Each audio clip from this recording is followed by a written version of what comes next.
The Federal Reserve has sounded the alarm. The latest minutes make it clear. Rising import costs driven by United States tariffs are pushing prices higher for core goods. And, well, the burden is falling mainly on American businesses and households.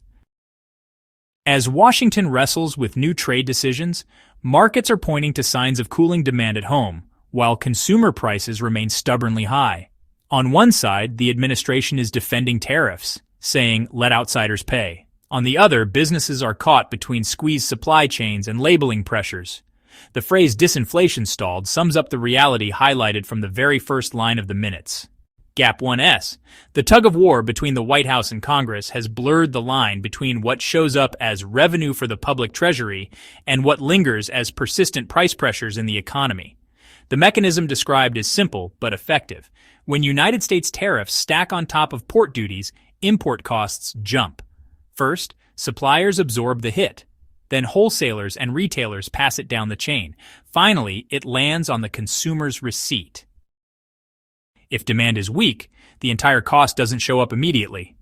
Discounts shrink first, product ranges narrow next, and eventually, shelf prices climb. As a result, businesses simplify what they offer, and the domestic shopper faces fewer options at a higher cost. This is the delayed transition discussed in detail by the Fed. Monetary policy can manage demand, but its reach is, pretty limited when price shocks are coming from tariffs. That's why the statement interest rate cuts will fix it rings hollow. As long as tariffs stay in place, that extra cost layer just remains in consumer prices. The corporate side tells a similar story. Since last quarter, large retailers and durable goods makers have pledged to keep prices low. Yet on earnings calls, they admit they can't absorb the full impact of tariffs. Scale helps them take part of the blow, but the rest still shows up on price tags.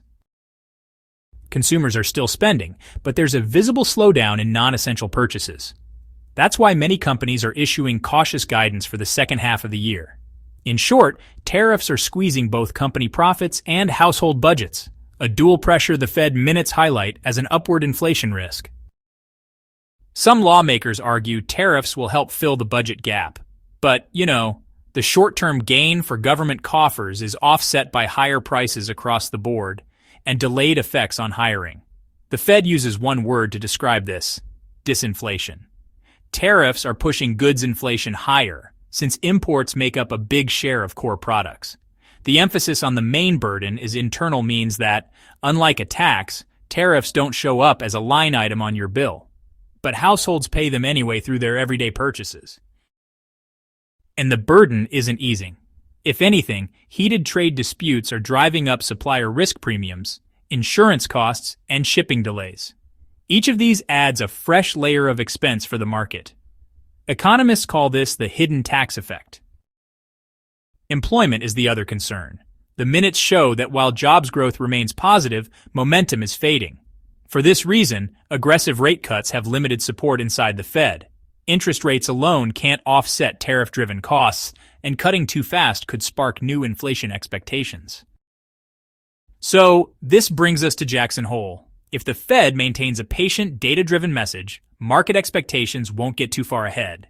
But if the administration keeps expanding the tariff list, monetary policy will be left to fight inflation alone. That's really the classic policy mix problem: fiscal and trade measures pulling one way, and monetary policy carrying the full load the other way. The outcome, well, it's delayed and uneven results. For households, inflation is best understood as a basket story.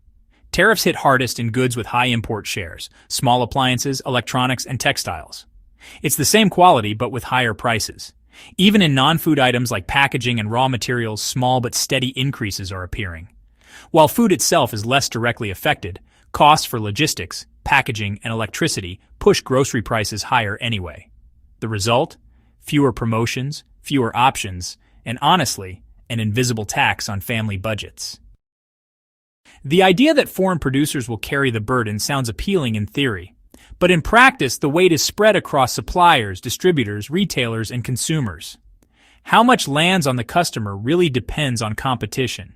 If markets are tight and margins erode too far, prices inevitably rise. Where competition is weak, prices rise even faster. The minutes make it clear the receipt tells the truth, not the political slogans. So, what options do businesses have? First, diversify import sources. Basically, rewrite trade routes and shipping plans. It's hard, but definitely possible. Second, simplify product lines.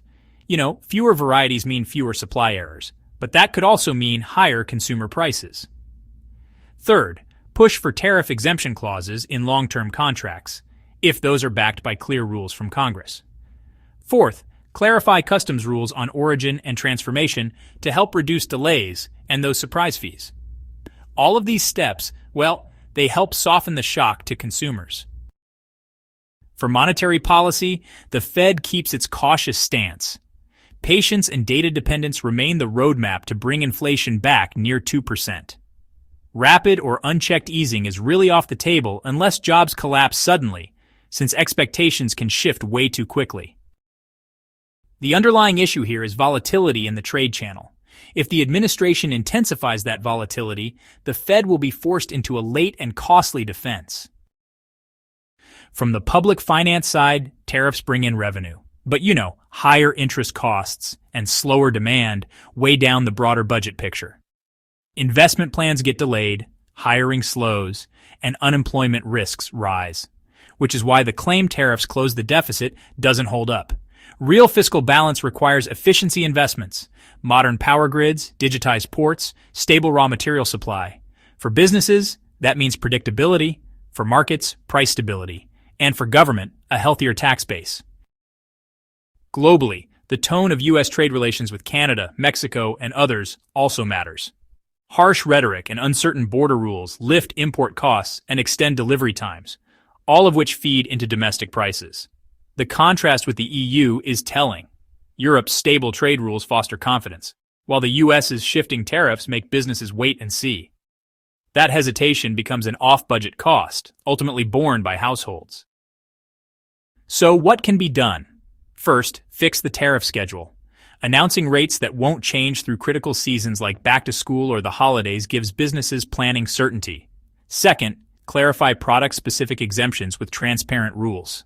Third, simplify customs rules to reduce gray areas and shipping delays.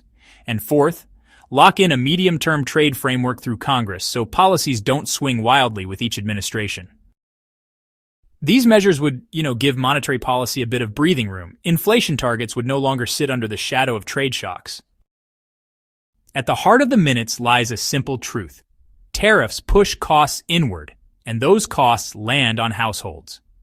Even with stable jobs, if price stability breaks down, hesitation spreads across supply chains, promotions, and wages. That's why, instead of mixed signals like tariffs are strong, inflation is easing. What's really needed is clear technical communication. Price stability comes from policy clarity, transparent trade rules, and a patient but firm monetary stance. So let me leave you with two questions. Should the administration and Congress reduce uncertainty by fixing the tariff schedule for at least a year and simplifying customs rules? Or is it better to shrink the scope of tariffs until goods inflation cools? Where do you think the fastest relief for households will come from? Clear rules or limited exceptions? Let's talk in the comments. Thanks for watching. We'll keep updating consumer prices, business strategies, and market expectations as new minutes and data come out. Don't forget to subscribe and hit the bell.